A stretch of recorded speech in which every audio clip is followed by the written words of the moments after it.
ভাই সেমিস্টারের আগের দিন সিলেবাসটা দেখে মনে হচ্ছে প্রেমে ফেল করলেও এত কষ্ট পেতাম না। তুই প্রেম করলি কবে ভাই? তাই তো বলছি, সিলেবাসই আমার ফার্স্ট হার্ট ব্রেক। গতকাল এক গাদা অ্যাসাইনমেন্ট জমা দিলাম, আগামীকাল থেকে সেমিস্টার এক্সাম। ব্যাকআউট মানে নো গ্যাপ অনলি ট্র্যাক। ভাই আমি তো এতদিন কিছু পড়িনি, কোশ্চেন পেপার দেখে হয়তো বলবো স্যার আমি তো দর্শক হিসেবে এখানে এসেছি। আর আমি তো ভাই ভাবছি এমন কিছু লিখে আসবো যেটা দেখে এক্সামিনার বলবে একে মার্কস দেবো নাকি মানসিক সহানুভূতি। ভুল করে যদি পাস করে যাই না ভাই, সত্যি বলছি পরের সেমিস্টার শুরু হতেই পড়া শুরু করে দেবো। তুই এই সত্যি বলছি কথাটা আগের সেমিস্টারেও বলেছিলি। আমরা ভাই এমন স্টুডেন্ট যারা আগে থেকে পড়বো এটা রেগুলার বলি, কিন্তু পড়ি সেই ফাইনাল সেমিস্টারে আগের দিন, চোখ লাল আর বুক ভরা গিল্ট। একদম ঠিক বলেছিস ভাই, আমাদের পড়াশোনা মানে রিগ্রেট নাও রিপিট লেটার। ভগবান এই সেমিস্টারটা প্লিজ সাপ্লি ছাড়া পাস করিয়ে দিও, আর নেক্সট সেমিস্টার থেকে ভালো করে পড়বো এই মিথ্যেটা বলার শক্তি আমাদেরকে আর দিও না। এবারে সাপ্লি খেলে পুরো একদম।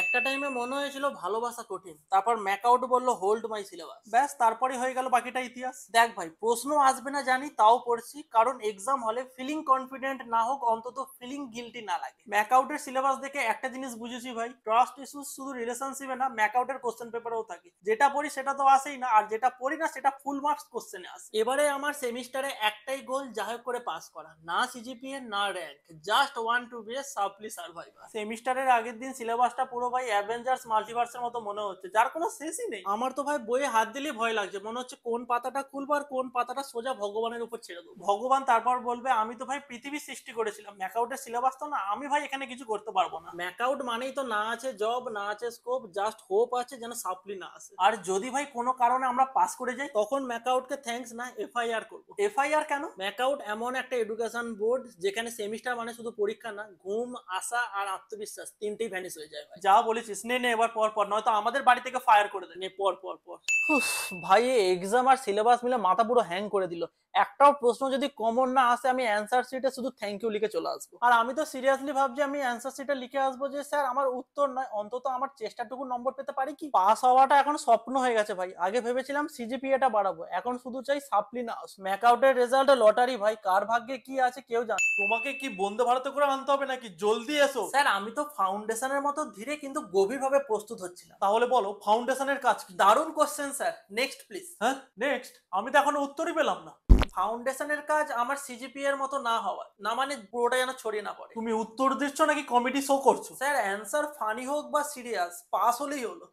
বলো লাইভ লোড আর ডেড লোডের মধ্যে পার্থক্য কি? লাইভ লোড মানে সেমিস্টারের প্রথম মাসের মোটিভেশন, আর ডেড লোড মানে শেষ মাস, মানে পুরোটা ডেড। তারপর বলো স্টিল রিইনফোর্সমেন্ট কেন দরকার কংক্রিটে? স্যার রিইনফোর্সমেন্ট ছাড়া যেমন কংক্রিট ভেঙে পড়ে, তেমনি গ্রুপ পার্টনার ছাড়া আমার প্রজেক্টও ভেঙে পড়ে। এ আজব তো। আচ্ছা বলো তারপর শিয়ার ফোর্স আর বেন্ডিং মুভমেন্ট ডায়াগ্রামের গুরুত্ব কি? স্যার ওগুলো আমার এক্সামের সময় মেন্টাল স্টেটের মতো। শিয়ার ফোর্স মানে হচ্ছে স্ট্রেস, আর বেন্ডিং মুভমেন্ট মানে ডিপ্রেশন, ব্যালেন্স না থাকলে ভেঙে পড়ে। তোমার এসব কনসেপ্টের উপর বিম বসালে শুধু বিম না, পুরো সিলেবাসটাই ভেঙে পড়ে যাবে। স্যার বিমের মতো আমি চাপ সহ্য করি কিন্তু ভেঙে পড়ি না। পাস করে দিন না স্যার, আর কিছু চাই না স্যার, প্লিজ স্যার প্লিজ। এ ছেলের কিছু আপনার, এ তুমি যাও তো। আদৌ পড়ছিস নাকি বই খুলে রিল বানাচ্ছিস? না ভাবি এবার সত্যিই পড়ছি, একটু দেরি হয়ে গেছে তাই এখন ফুল ফোকাস অন পড়াশোনা। তোর ফোকাস মানে তো বই খুলে ঘুম আর অ্যালার্ম দিয়ে আবার নেটফ্লিক্স। এখন এবার বুঝতে পারছি সিলেবাসটা হিউজ ছিল, কখন যে এক্সাম চলে এলো বুঝতেই পারি। ফালতু কথা একদম বলবি না, এক্সাম ঠিক সময়ই আসে, কিন্তু তোর পড়াশোনা ছাড়া সবকিছু বিফোর টাইম চলে আসে। আমি ভেবেছিলাম সেমিস্টার এক্সামের আগের দিনই সব পড়া হয়ে যাবে। তুই এমন এক স্টুডেন্ট যার টাইম ম্যানেজমেন্ট মানে সিলেবাস 6 মাসের আর প্রিপারেশন 6 ঘন্টা। 6 ঘন্টা তো দূরের কথা, 6 মিনিটই পড়তে পারছি না। এবারে সত্যি বলছি, এবারে যদি পাস করে যায় পরের সেমিস্টার থেকে একদম আগে থেকে পড়া শুরু করে দেবো। তোর এই লাইনটা শুনে শুনে ঘড়িও লজ্জায় টাইম দেখানো বন্ধ করে দেবে। পরের বার আগামীকাল শুরু করব, এগুলো দিয়ে তোর কেরিয়ারের মোটিভেশনাল পোস্টার বানিয়ে দেবো, ঠিক আছে?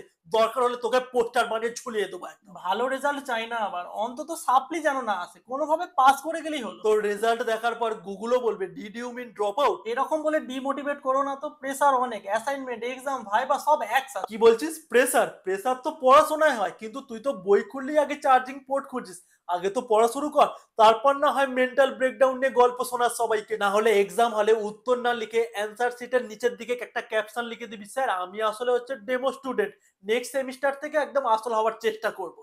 তুমি যাও তো, 1 নম্বরে পড়তে পাঠাও, যা করে যেন পাস করে যায় ব্যাস।